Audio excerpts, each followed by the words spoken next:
Hi Chetna, Hi Pious, good morning. good morning. I thought yesterday night I thought this while I was drawing Mm-hmm. of of asking more in-depth questions and talking about something different. And this morning I thought that we should record another podcast this week. So we're aligned. You with your in-depth questions and me with this desire. I want to explore the idea of witnessing yourself, witnessing consciousness, Sakshi Bhav. Like in some ways, it is considered the ultimate thing that you can do in your life. It is? I've heard it in various talks that it Okay. is the ultimate experience is to just witness your life.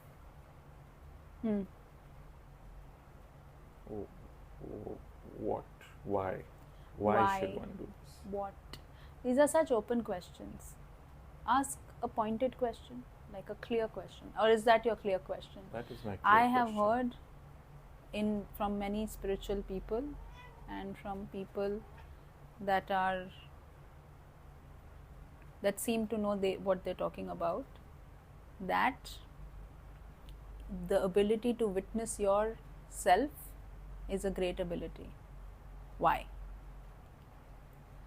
Well, because it takes away all the sorrows and sufferings from your life. It puts you in a position of power, but also in a position of acceptance. You are not your body and you are not your mind. That's why I said power, because you now step into what you truly are. I'll explain it more simply as we go along. And it makes life easy and it makes life humbling, because you realize that everything is just temporary and you're just looking at something right now which will change over time. In one of my sessions more recently, we were talking about one of the invocations or one of the prayers that exists in Vedanta. Please don't come at me saying this is not in Vedanta. I don't even know what Vedanta is. I only understand Vedant means end of Ved. There are some Upanishads, many. But in somewhere in one of this, there is a invocation, a prayer, which goes Asato ma sadgamaya, tamso ma jyotirgamaya, mrityor ma amritam gamaya. So, asat, that which is not truth, take me from untruth to truth. That which is dark, take me from darkness to light, which is essentially the same thing. When you are in truth, you are in light. And take me from death to immortality. What is being spoken about here?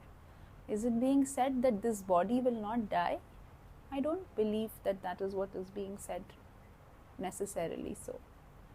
What is being said is that when you take the journey from untruth to truth, you will automatically take the journey from darkness to light, and automatically you will take the journey from death to immortality. Because now you are not identified with a smaller you. You are identified with all of you. Just like that tree that we spoke about in a different podcast.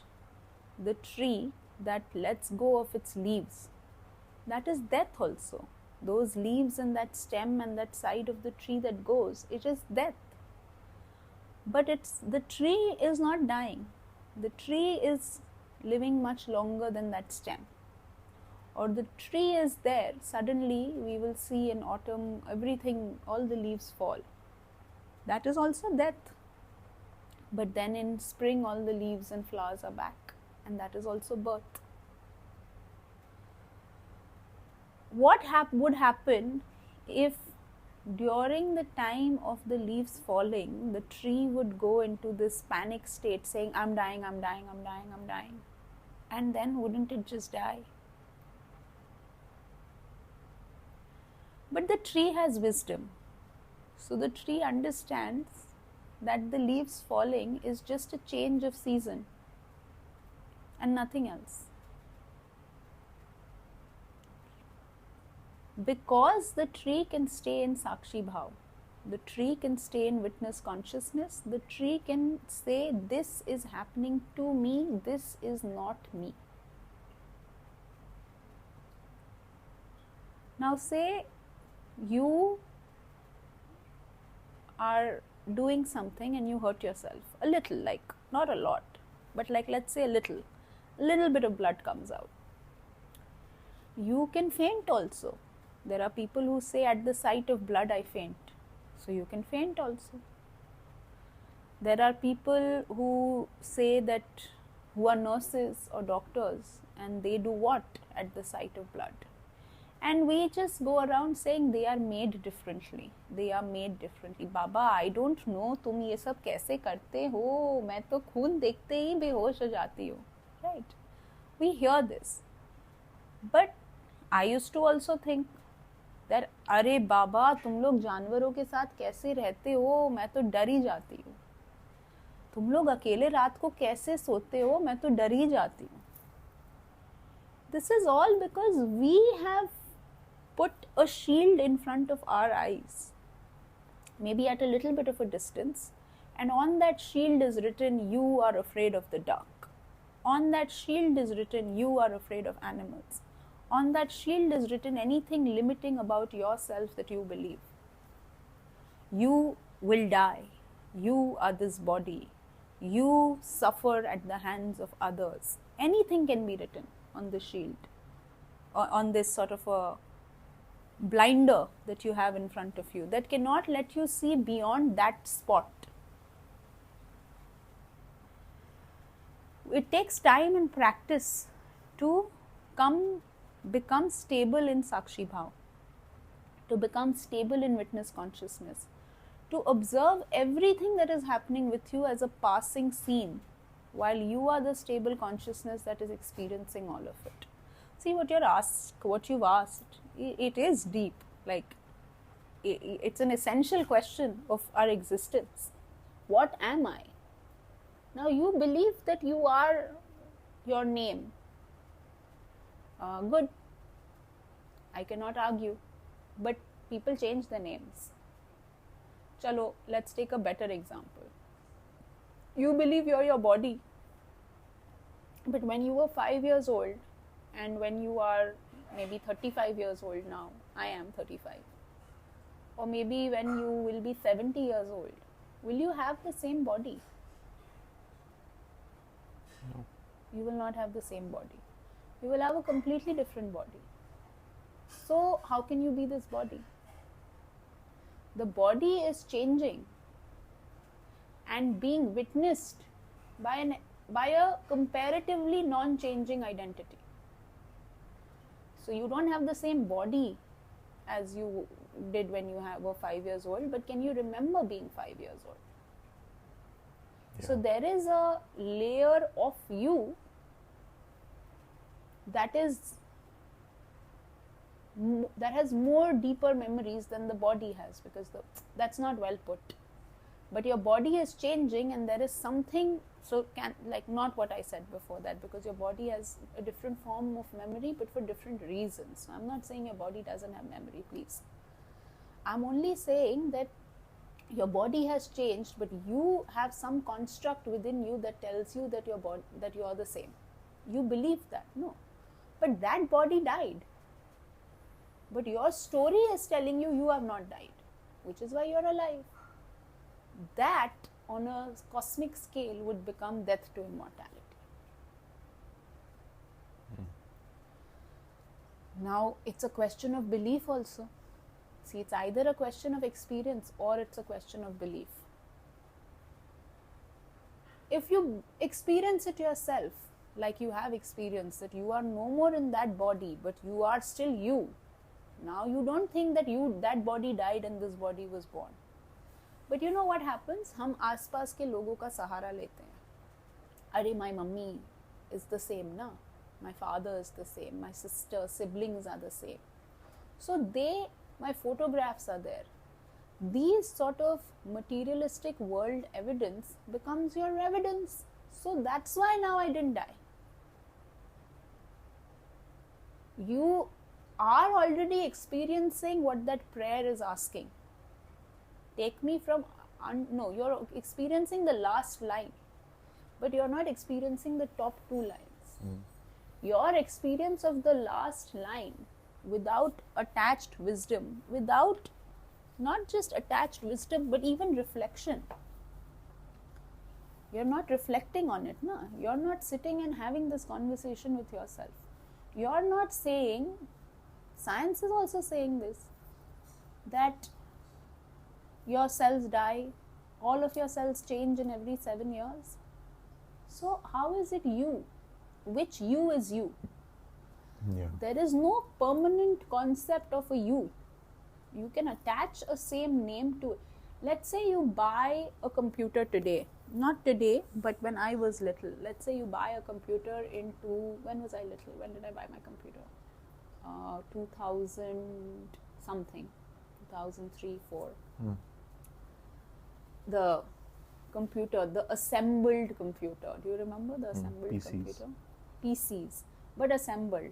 Like your monitor was different, your keyboard was different, your CPU was different, and you would have to go and talk to some guy in some shop, and he would tell you what computer you needed to buy, and then he would come and install, and he would give you options that you can have this much GB RAM, and this much partition was also there in your C drive and D drive and E drive. Do you remember all this? Yeah. So you bought a computer. Let's say you named this computer. What do you want to name this computer? Let's name it Nebula. Because I'm now thinking of Nebula from Avengers as also a good example for what I'm trying to talk about. Now let's say year 1 your screen broke and you changed your computer screen. Year 2 you changed your keyboard. Year 3 you upgraded your CPU and your whatever. Year 4 you changed from one sort of internet to like broadband to Wi-Fi. Year 5 you lost all your file, virus attacked and all your files got lost. Now you can still call this computer Nebula, but it is not Nebula, no? Your body is like that. Yeah. So you have proof now that you have not died.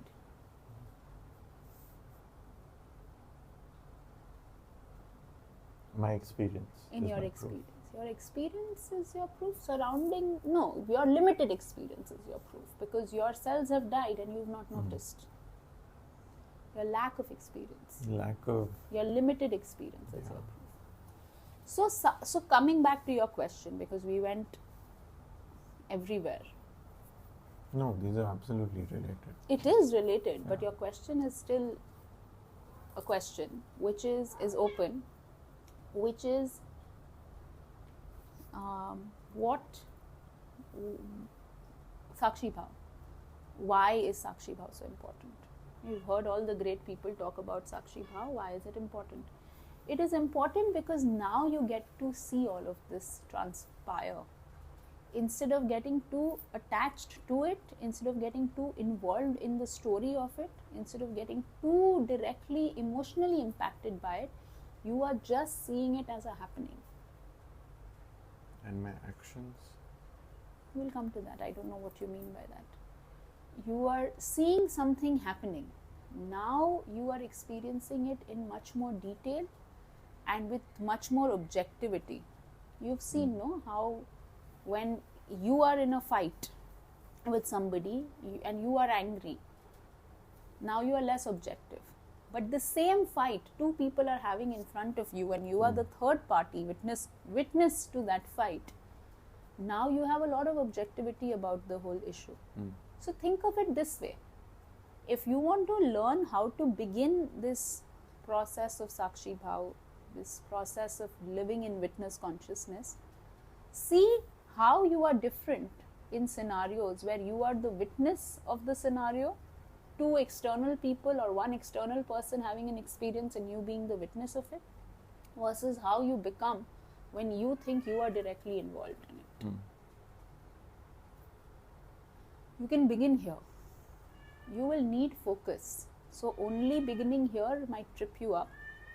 Meditate a bit, or whatever is your own personal grounding technology. You know what I mean? Like going for walks could be your grounding technology. Your grounding technology could be listening to music. Whatever gets you into a calm, whatever steady gets state. you calm and stable enough that now you have time for this new experiment that you want to do, because you want to live an expanded life. Do that and then come and practice this Sakshi Bhav for 5, 10 minutes, 15 minutes. Walk around.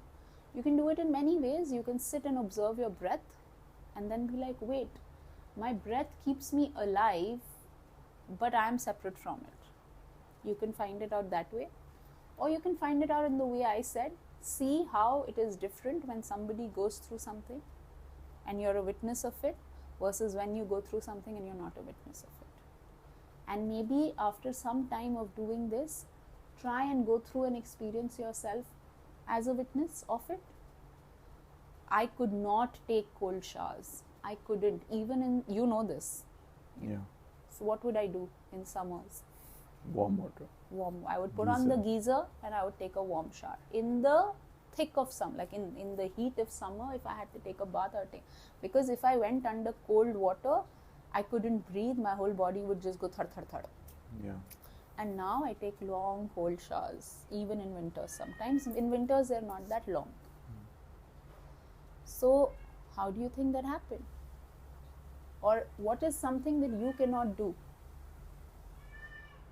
Try and do that for 1 second or 2 seconds or 5 seconds or 1 minute or 30 minutes, depending on your ability and skill, with a little bit of distance between you and your action.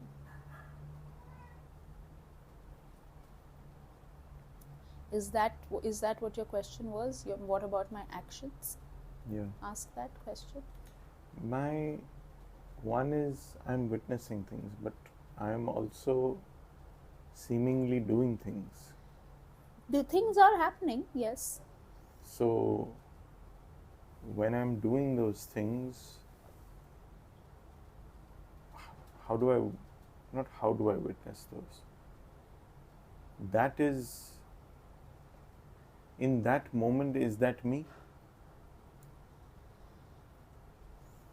That's a very big question. So let's come back a bit. Check, are you breathing right now? Yeah. Is that you? My Or is breathing or truly are you being breathed? breathing is happening.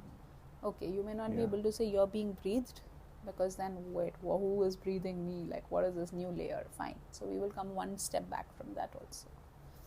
Breathing is happening. Chalo, let's make it even more clear. Your heart must be beating right now. Are you beating your heart? But it is being beaten, no? So there is a force, a magnetic force, an electromagnetic force, or a energy source. Something is there that is beating your heart. Even if it is the complex of your own body, which is made in such a way, and did you grow yourself in your mother's womb? No. Did you make your own teeth? Nothing I did. I just Nothing. ate random stuff.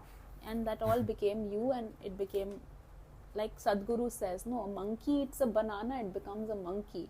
And a human being eats a banana, it becomes a human being. And then he will joke about how it actually becomes monkey only. That's because you have the ability. Why does he joke like that? Because you as a human being have the ability to witness this. Saying I had a banana, it became me. A monkey is just having a banana and chilling. It's not thinking. It doesn't have self-awareness. That's why I said in the last podcast, इससे अच्छा तो बंदर ही होते, हम खेलते रहते पूरा time. I once saw in the mountains these big monkeys were just sitting on top of the like they came up to the top of the branch. They all took top of the tree, really tall trees. All of them took different trees. Some were like wanting to hang out together, so they were together. And they were eating, they were soaking in the sun and eating their banana. Who would not want that today? So it would have been better if we were monkeys, but we are humans, so now let's make this a great thing. You have the ability to look and say this. You have the ability to marvel at the beauty of creation that other animals do not. Or seemingly they at least don't waste their time on doing that. So then do it. No. That is Sakshi Bhav. You being able to observe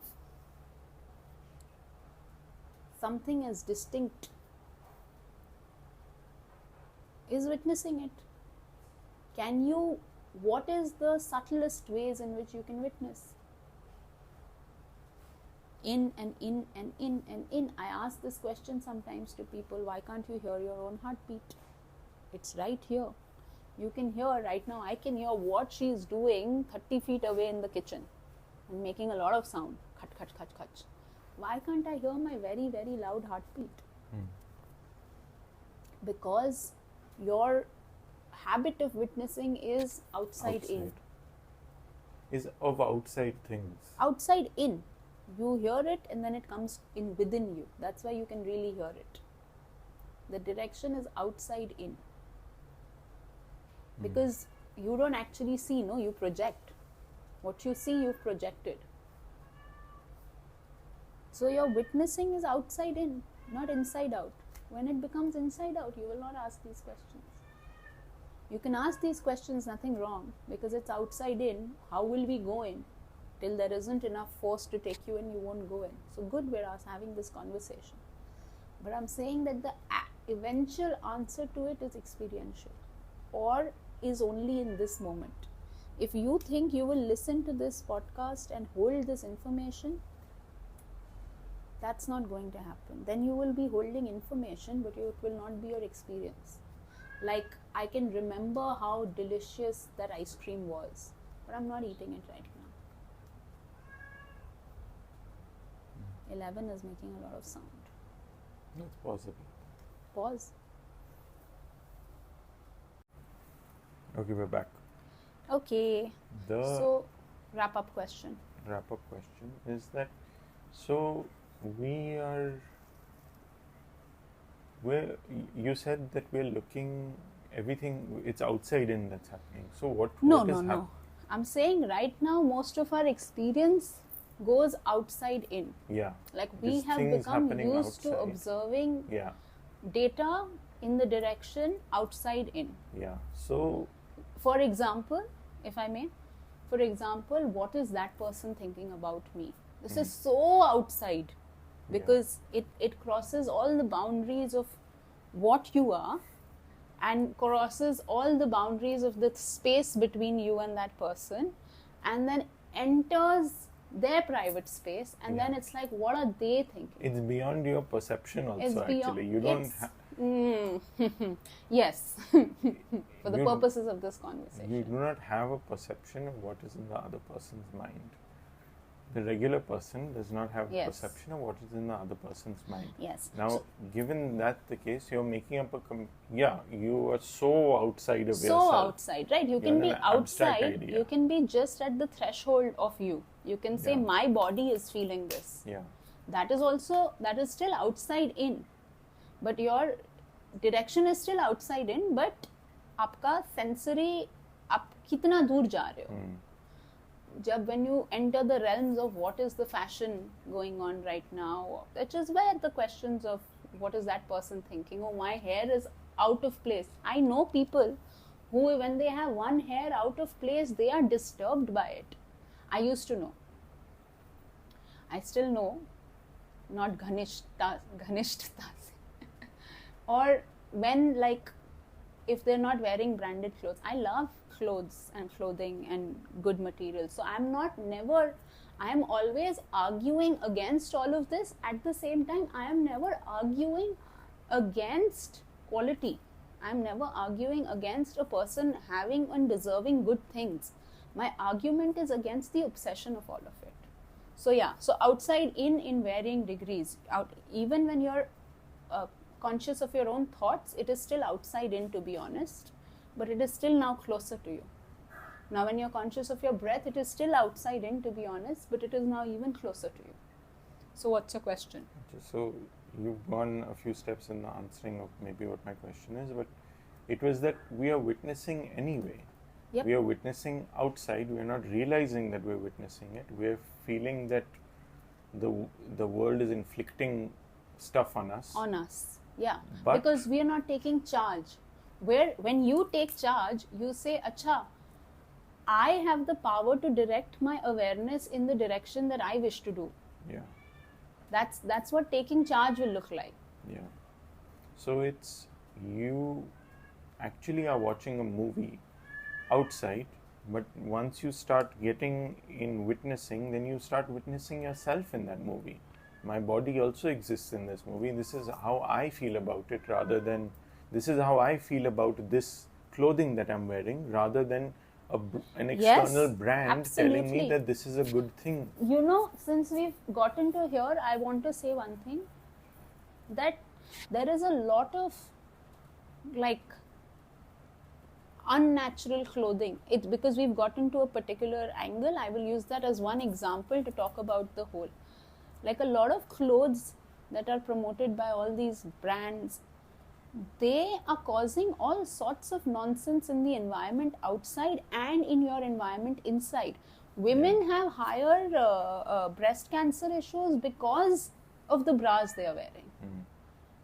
But my company, that I cannot wear and again I will go back to saying I wear and I use very quality things, but with awareness and consciousness infused into it, which means that if it is doing more negative to me than positive, then just because I need to be able to stand in a place and say, oh, I to wear this brand and I to do this, it doesn't bother me.